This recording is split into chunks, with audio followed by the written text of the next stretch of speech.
At the start of every season, optimism and hopefulness are always at the forefront. For tonight's matchup, two historic programs in Indiana and San Francisco embody those emotions. Welcome to the Adidas IU Credit Union Classic, brought to you by BTN Student U. I'm Eddie Cotton, and alongside me is Luke Hallett. And with a little bit more on those early season expectations, we send it down to the third member of our team, Kate Porter. The Hoosiers have high expectations for this season, but none higher than senior and team captain Grant Lillard. Lillard racked up preseason honors this year, but stressed that those mean nothing when it comes to the regular season.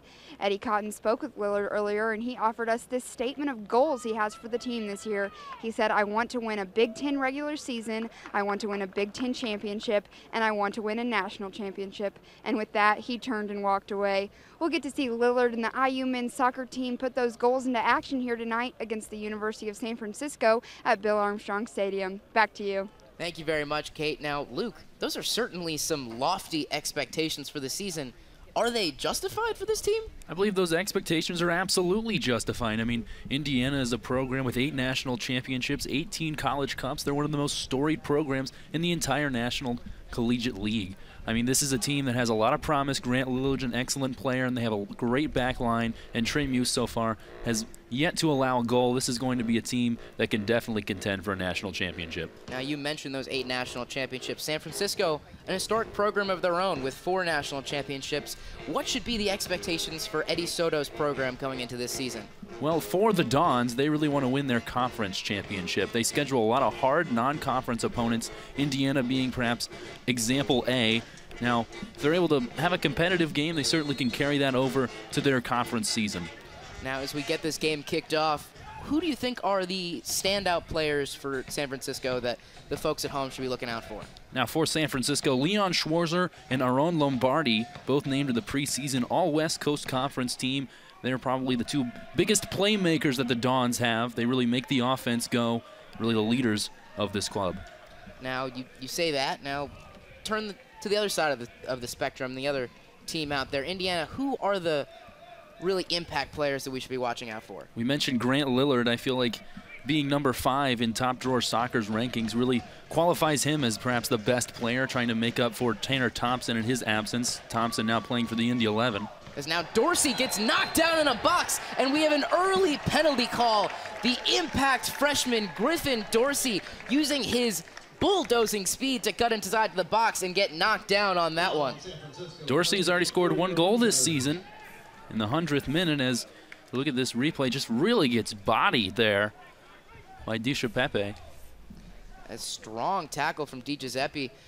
And now Indiana with the opportunity to get on the board within the first minute here. It'll be interesting to see who they put up there. It'll be Trevor Swartz, the midfielder who looks to have a huge impact on this team.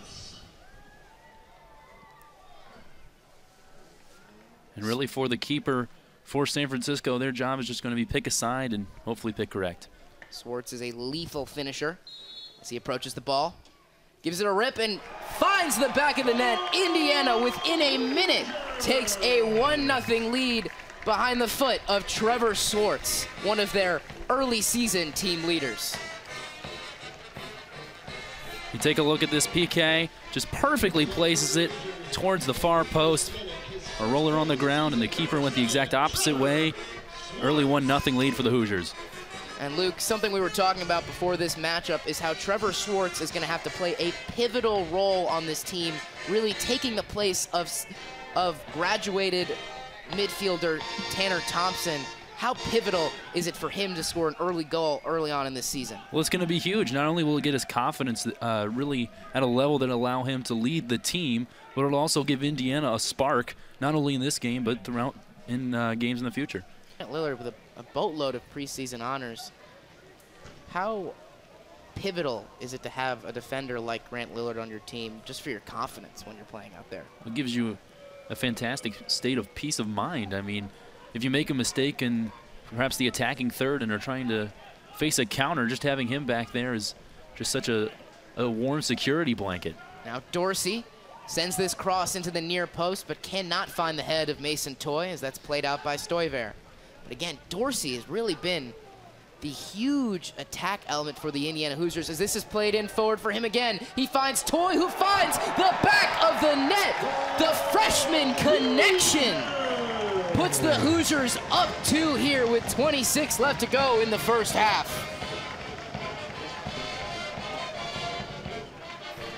Eddie, we talked about the team chemistry. Look at that pass, a beautiful pass to Mason Toy. Freshman connection, you hit on it perfectly. Indiana already looking like they could run away with this one, a 2-0 lead. That pass a beauty to Toy. That near post finish from Mason Toy, his second of the season. And we talk about that freshman connection, both of which comes from the U.S. men's national team experience, not only the Indiana experience, as both these players played together on the U.S. men's national under-18 team. For Indiana, they do a great job transitioning from offense to defense. At 1 second, they score, and all of a sudden they're back on defense, making sure they're in the right spots. It pays off there, not allowing the goal. Kaminsky tries to hold that one up as he is taken down aggressively by Trevor Swartz, setting up what will be a San Francisco set piece once again.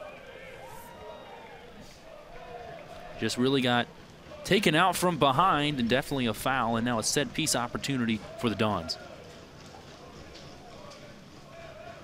A little bit hazy on the field as well every time Indiana scores a goal. A couple smoke bombs set off by the IU fan section. Ron Lombardi looking to take this set piece, as San Francisco is set up with 6 in the by the far post in the box. This cross comes in, and off ahead and in the back of the net. San Francisco gets on the board as we have an incredibly high scoring affair here early on. A beautiful finish off the head of Sean Bowman, his first of the season.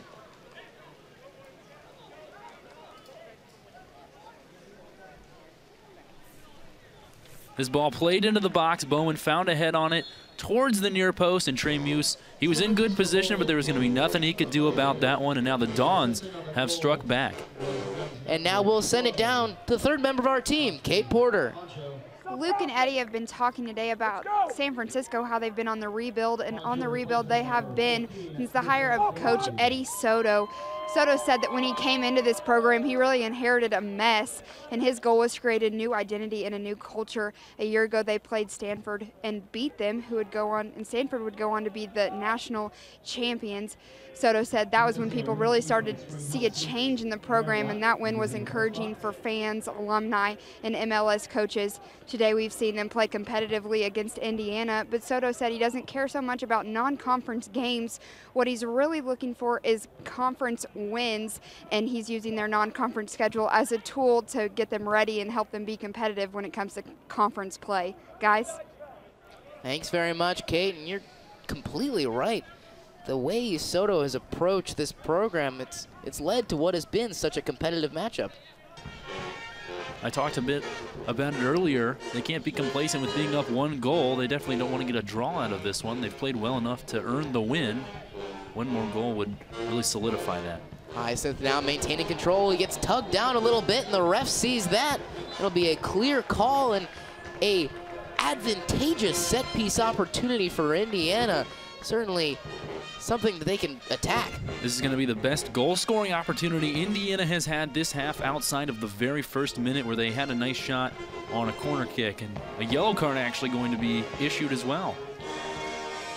Rashad Hyacinth, known for his hold-up play, his strength, definitely used it there. Hyacinth clearly passed his man in just a tug of the jersey. The referee's going to see that every time. He tried to play that forward for Poncho.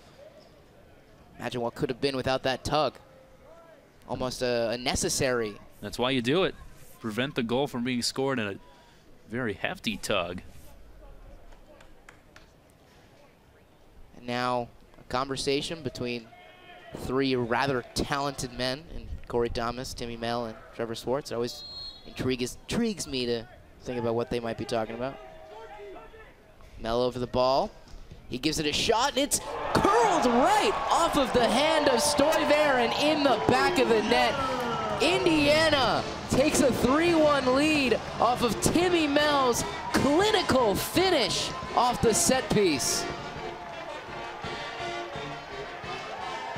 Eddie, I'll tell you what they were talking about in that little conversation there. They were talking about how are we going to put this one in the net? How are we going to do it? And you know what they did? They said, we're going to cross this in. We're going to bend it in. It's going to be a beautiful shot. I'm going to score, and then I'm going to go slide down towards the flag. And you know what? That's exactly what they did. Timmy Mell, the defender, not really known for his ability on the offensive side of the ball, but he takes that set piece and bends it right over the wall. And there's almost nothing Stuyver can do. What a beautiful curled finish from the defender. Timmy Mell.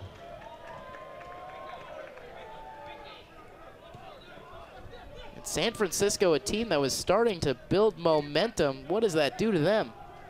It decimates a lot of it. They're going to have to try and find some good scoring opportunities, and pretty quickly with only 20 minutes left in this game, down a pair. Kaminsky appears to raise an elbow to the back of Austin Poncho on that. Still playing hard. You look, they're converging quickly on the ball, not backing down to a challenge. I think there's definitely been a bit of a culture shift in this Dons program. Now Gutman on the near side cannot get that out wide to Buckmaster as it's intervened with by Ruiz.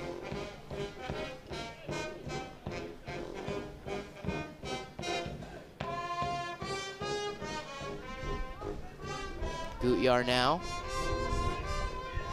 Gutman trying to play it forward for Corey Thomas, and a huge slide tackle by Gutyar. Gutyar gonna play it forward for Hyacinth.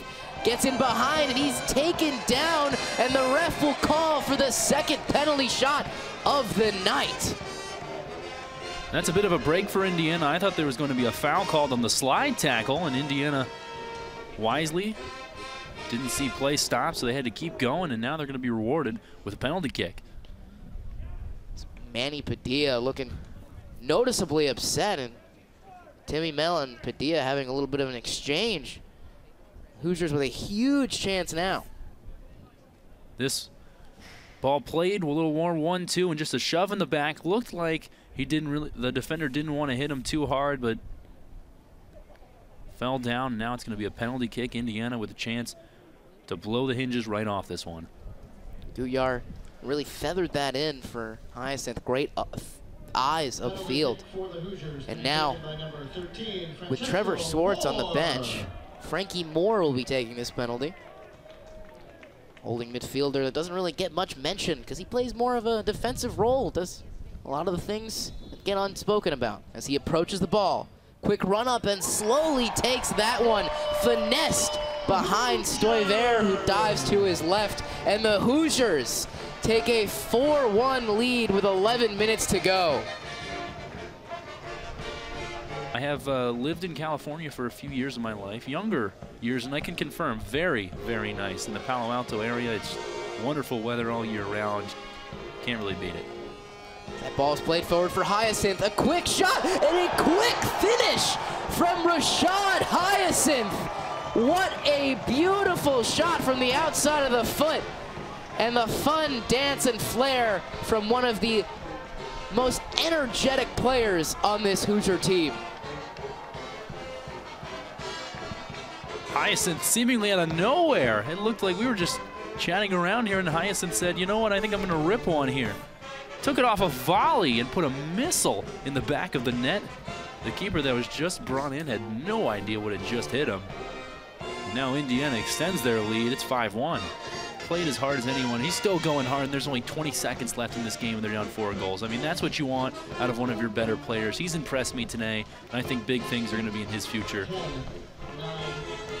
Now we approach the end of this high-scoring matchup between the Hoosiers and the Dons. Indiana finds the back of the net 5 times tonight as they find the win 5-1 over San Francisco. A huge matchup. What have been your takeaways? Today, it's Indiana found the quality shots. We talked about it in the pregame. If they can get some quality shots on frame, they're going to put some of those in, and they give themselves just an exponentially greater chance to win. And for San Francisco, they're playing with house money. I mean, they weren't expected to win this game. They came in just wanting a tough test, and that's what they got. They're going to take this experience and directly apply it to their future games. Indiana with goals coming from various attacking options. Hyacinth finding the back of the net. which is going to be pivotal for his confidence moving forward. Mason Toye finding the back of the net, and then 2 goals off penalties for Frankie Moore and Trevor Swartz.